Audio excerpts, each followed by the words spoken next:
Ito pala ang dagit ko mga kalapatids.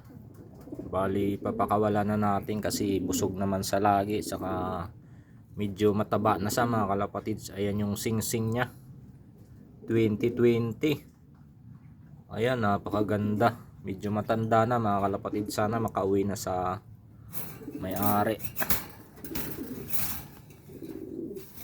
Ayan, ang ganda na ng katawan niya mga kalapatids. Tingnan yung pakpak sa kabila, maiksi mga kalapatids. Kaya ikuha na natin pakawalan. Ayan, may dagit din tayo dyan sa taas mga kalapatids. 3. Ito pang-4. Sana makauwi ka na sa inyo, ha? Ayan mga kalapatids, yung dagit natin na anong kulay ng sing-sing. Ayan o.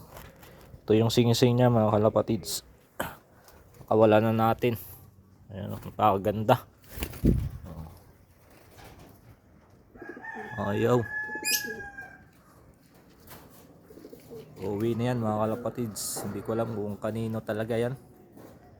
Bali pang 2 days na nga pala yan dito. Pag 3 days ngayon. Ayan, sumisilip-silip na sa mga kalapatids. Ayan, sana makabalik sa tunay na may-ari na hindi na sa madagit ulit mga kalapatids. So yun lang. Bye.